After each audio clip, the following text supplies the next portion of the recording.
Have you ever wondered what life was really like behind monastery walls? Did monks truly spend every waking moment in prayer, or was there more to their secluded existence? Number 11, the scriptorium, where words became art.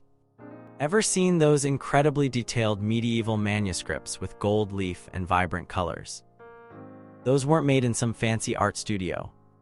They came from the scriptorium, the beating heart of a monastery's intellectual life. Picture a room filled with monks hunched over desks, quills scratching parchment hour after hour. The silence broken only by the occasional whisper or the shuffle of feet as a brother stretches his cramping fingers. The scriptorium wasn't just any room. It was carefully designed with large windows to maximize natural light, crucial when you're doing intricate work like copying ancient texts or creating elaborate illustrations. Monks worked as human photocopiers, painstakingly reproducing everything from biblical texts to classical Greek and Roman works.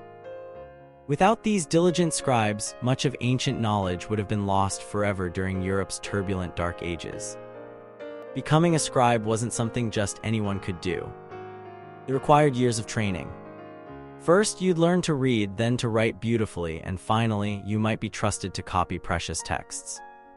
The most skilled brothers became illuminators, adding those stunning decorations and illustrations that still take our breath away today. Working in the scriptorium wasn't just about preservation, it was considered a form of worship.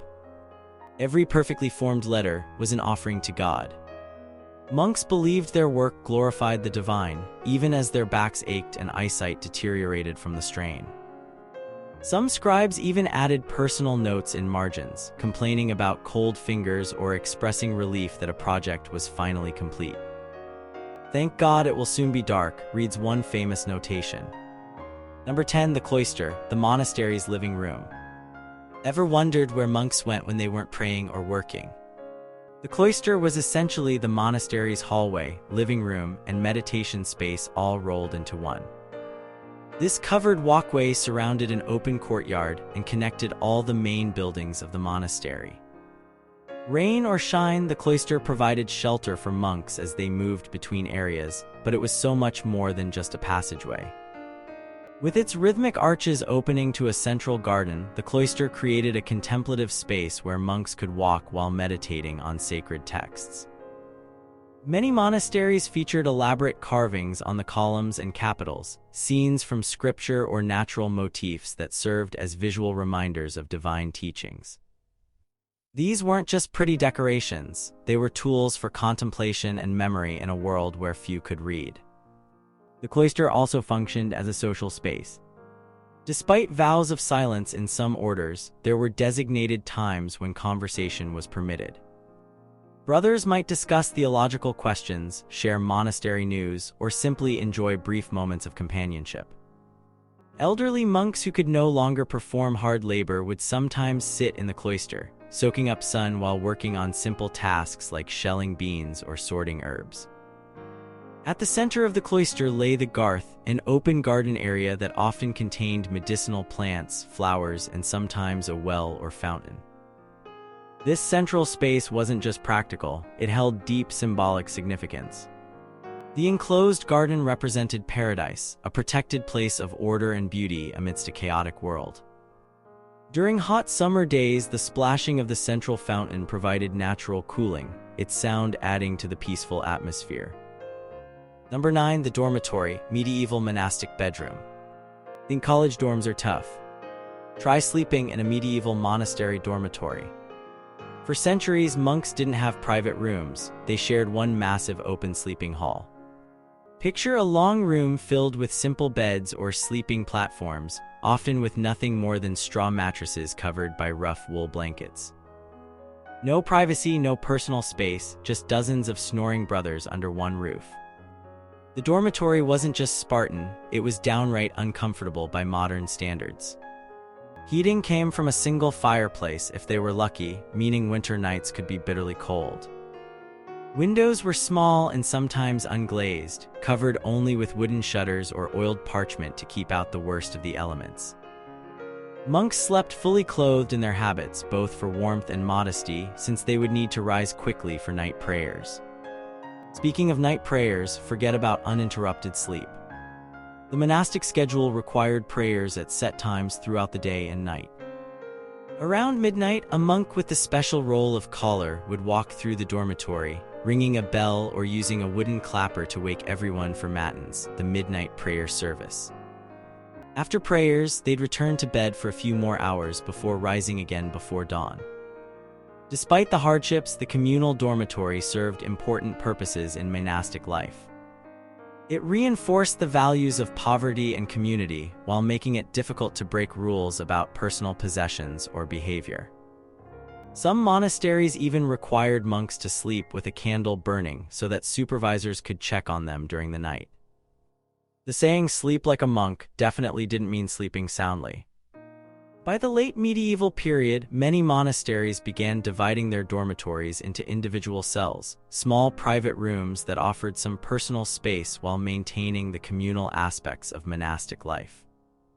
This transition reflected changing attitudes about privacy and devotion, suggesting that even medieval monks eventually recognized the value of having a little space to call their own. Number 8. The refectory, more than just a dining hall. Ever eat in complete silence while someone reads aloud about saints and martyrs? Welcome to mealtime in a medieval monastery. The refectory wasn't just a place to grab food, it was a carefully designed space where the community gathered to nourish both body and soul. Typically a long, rectangular hall with high ceilings, the refectory could accommodate the entire monastic community at wooden tables arranged in rows or a U shape.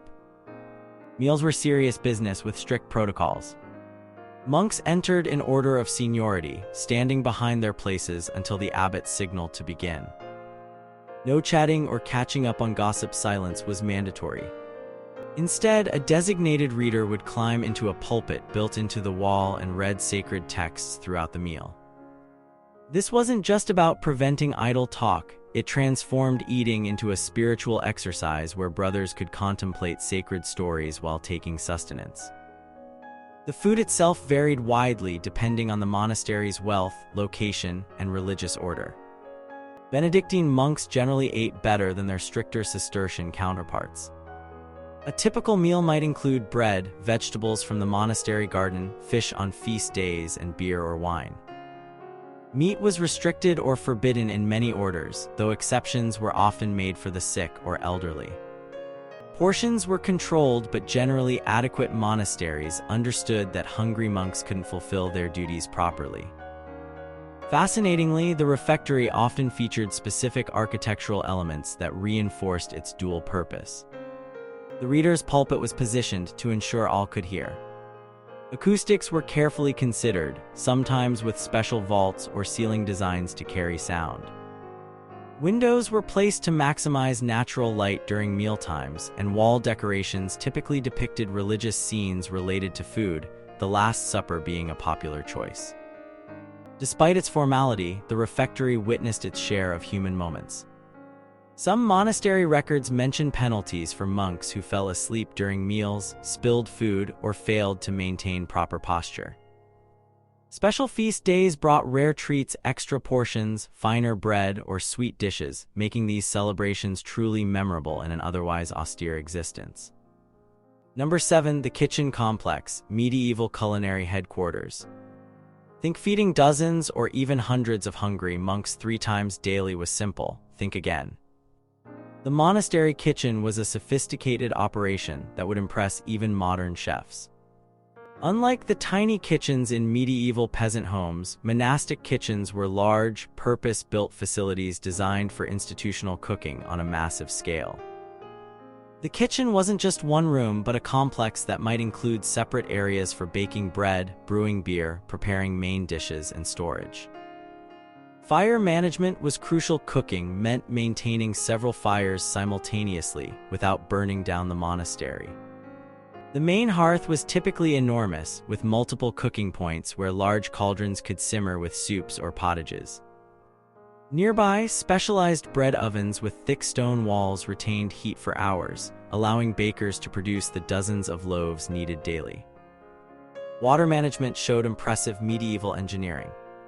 Many monastery kitchens featured systems to bring fresh water directly to the cooking area through lead pipes or stone channels. Some even had clever drainage systems for washing and waste disposal, surprisingly advanced plumbing for the medieval period. The kitchen's location was carefully planned, close enough to the refectory for food to remain warm during serving, but far enough away to minimize fire risks to the main buildings. The kitchen staff occupied a special place in monastery hierarchy. While many monasteries required all brothers to take turns with kitchen duty as part of their humility training, large establishments often had dedicated lay brothers or even hired workers who specialized in cooking. These kitchen workers were exempt from some prayer services due to their essential role. Pragmatism sometimes trumped even spiritual obligations. Monastic kitchens became centers of culinary innovation and preservation. Monks developed techniques for preserving seasonal foods, created recipes adapted to religious fasting requirements, and documented their methods. Many traditional European cheeses, beer styles, and liqueurs trace their origins to monastery kitchens, where generations of monks perfected recipes that continue to influence food culture today. Number 6. The church, the spiritual center. Did you know some monks spent up to 8 hours daily in church? The monastery church wasn't just another building, it was the absolute center of monastic life, the physical embodiment of the community's purpose. Typically the largest and most impressive structure in the complex, the church dominated the monastery both architecturally and spiritually. Medieval monastery churches varied dramatically in size and splendor. A wealthy Benedictine abbey might boast a soaring cathedral-like church with intricate stained glass and stone vaulting, while a humble Franciscan foundation might have a simpler, more austere space. Regardless of size, the church layout followed specific patterns designed to accommodate the liturgical schedule. The choir, the area with wooden stalls where monks gathered for multiple daily prayer services, occupied prime position near the altar. These choir stalls weren't just seating. They were often beautifully carved with symbolic imagery and designed with fold-up seats and small ledges that allowed monks to stand or lean during long services without fully sitting. The demanding schedule of prayers known as the Divine Office structured monastic days. Beginning before dawn with matins and lauds, continuing with prime, terce, sext, none, vespers, and finally compline before bed, these services required monks to memorize extensive psalms and readings. Imagine learning hundreds of Latin hymns by heart. During services, the church came alive with Gregorian chant, the distinctive, haunting plain chant that remains one of monasticism's most recognizable legacies. Beyond regular prayers, the church hosted special rituals marking religious feast days, monastic professions when new monks took their vows, and commemorations for deceased brothers and benefactors. Many monastery churches also contained side altars where priests could celebrate private masses, sometimes simultaneously with other services. The church served as the repository for the monastery's greatest treasures, relics of saints in precious containers, illuminated gospels, ceremonial objects of gold and silver. These weren't mere decorations but tools for worship and objects of profound spiritual significance.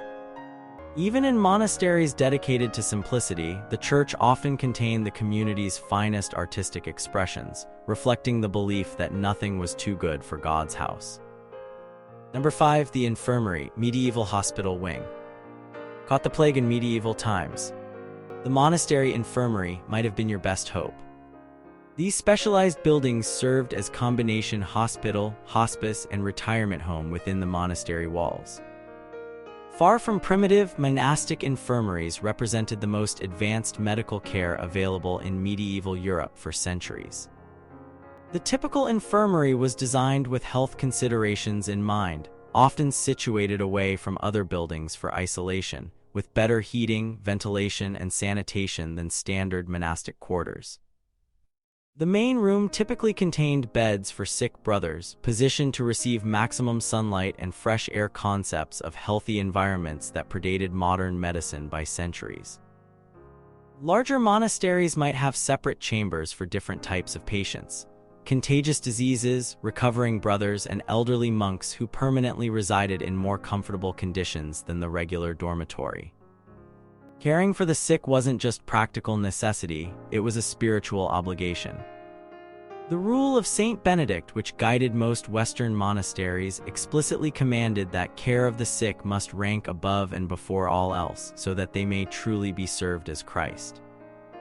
This duty extended beyond the monastery walls, with many establishments maintaining a separate hospice for traveling pilgrims and local people who needed care.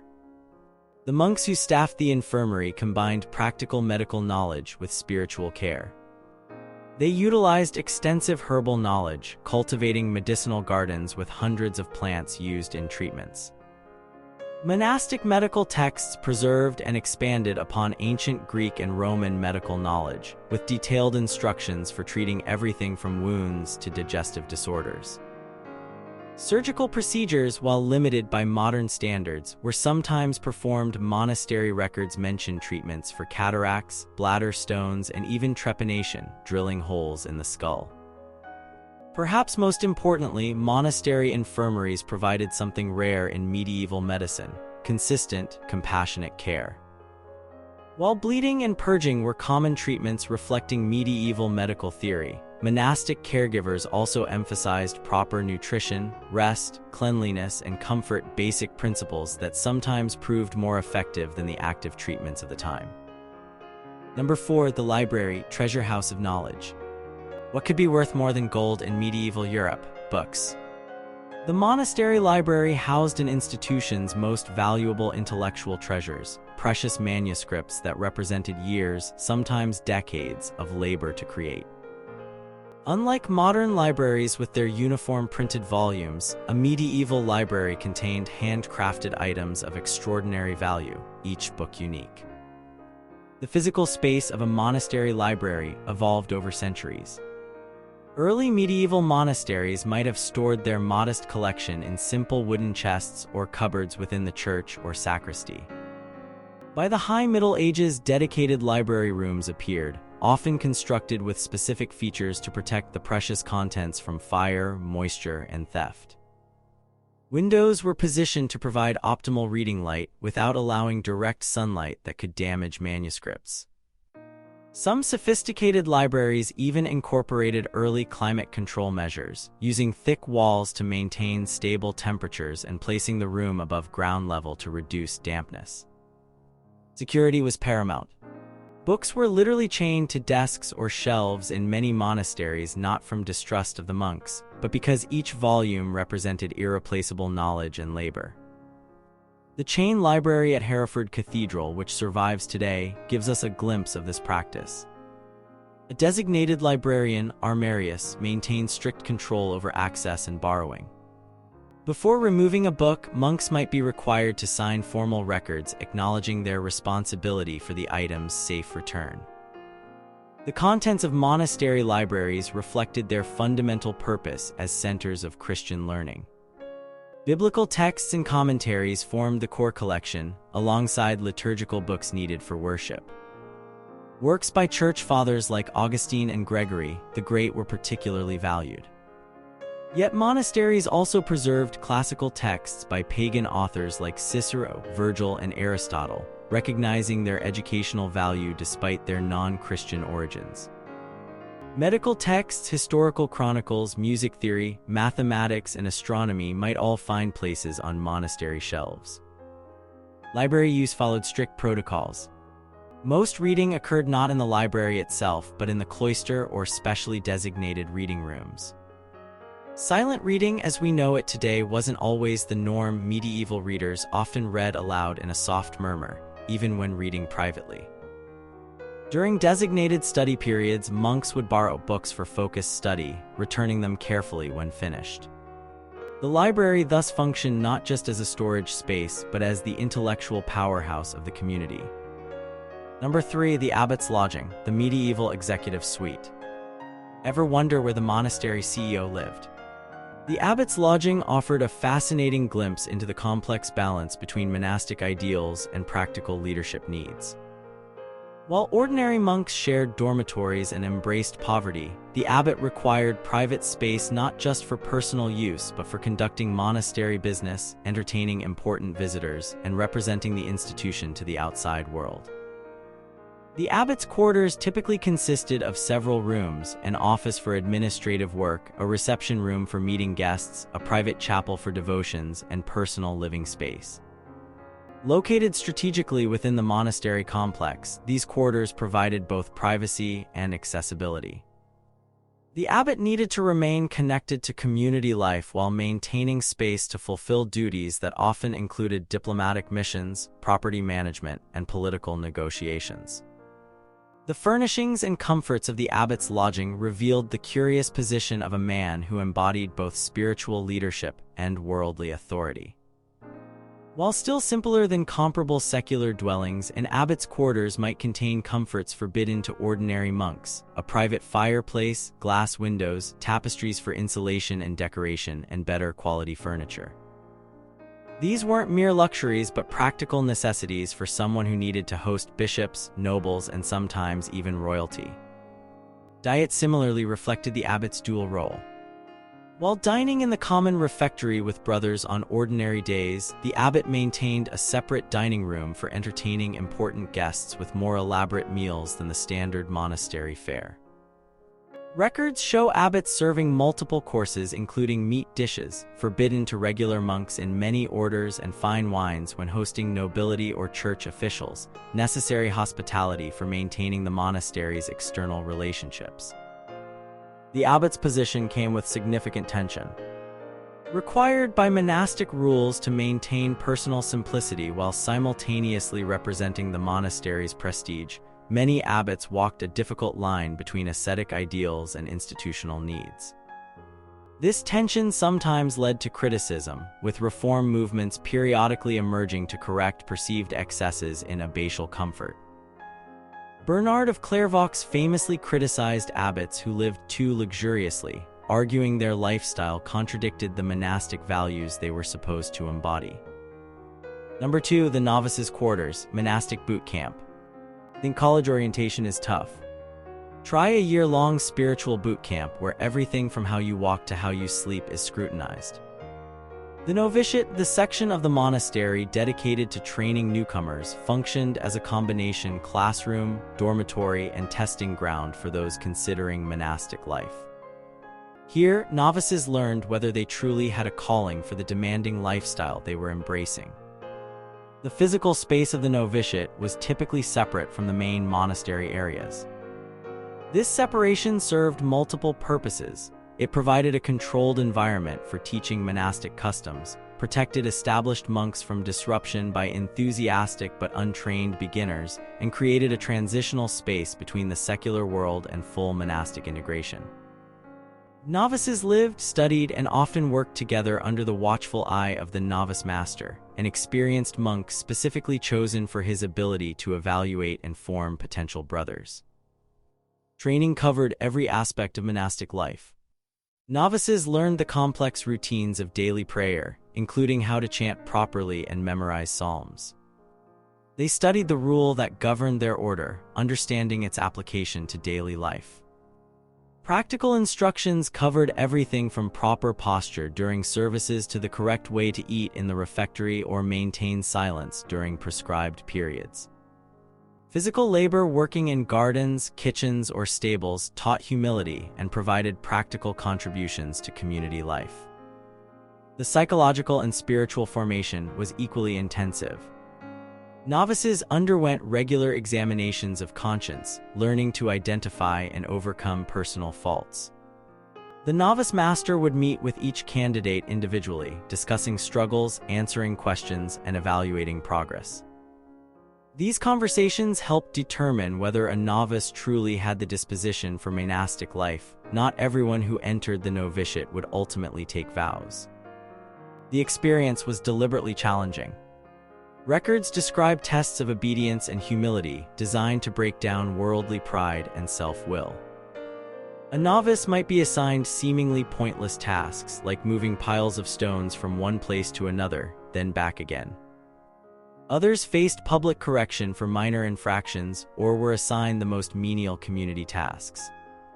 These practices weren't merely hazing, but practical assessment of whether candidates could surrender their independence to community needs, the fundamental requirement of successful monastic life. Number 1. The Necessarium, the medieval monastery bathroom. Ever wondered how dozens of monks managed bathroom needs before indoor plumbing? The monastery necessarium, politely called the necessary house, represented some of the most sophisticated sanitation engineering of the medieval period.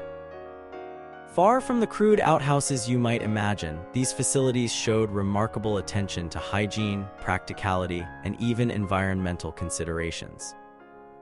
The typical monastery toilet was a long room with a row of stone or wooden seats positioned over a channel of continuously flowing water, a medieval version of flush toilets. Cistercian monasteries were particularly famous for their advanced sanitation, often constructing their necessarium over diverted streams or rivers that provided constant cleaning. Archaeological excavations at monasteries like Fountains Abbey in England have revealed sophisticated drainage systems that carried waste away from living areas. Privacy existed but looked different from our modern expectations. While the facilities were communal, wooden partitions often separated seats, providing modest screening without complete isolation. Some monastery rules specifically forbade conversation in the necessarium, a practical rule that maintained both dignity and the general requirement for silence, though we can imagine this rule might have seen occasional breaches. Hygiene received surprising attention. Many monasteries positioned their necessarium near the dormitory for convenience, but designed it as a separate structure connected by a covered walkway, an early understanding of disease containment. Hand-washing facilities were commonly placed nearby, with monastery rules often specifically requiring their use. Some monasteries even employed a clever ventilation system, with windows or vents positioned to minimize odors. Perhaps most impressively, monks developed innovative solutions for waste management. Beyond the water flushing systems, some monasteries created composting systems that transformed human waste into fertilizer for their agricultural fields, implementing sustainable practices centuries before modern environmental movements. The fact that monastic communities maintained healthier conditions than many medieval towns was no accident, but the result of thoughtful design and regular maintenance. The necessarium reveals something profound about medieval monasticism. Even in this most mundane aspect of human existence, monks brought intentionality, engineering skill, and community-minded thinking. Far from rejecting bodily realities in their spiritual pursuits, monasteries acknowledged human needs and addressed them with practical wisdom. Isn't it fascinating how something as humble as a bathroom can reveal so much about an entire way of life? Have you ever considered how these practical innovations developed within spiritual communities might have shaped our modern world in ways we rarely recognize?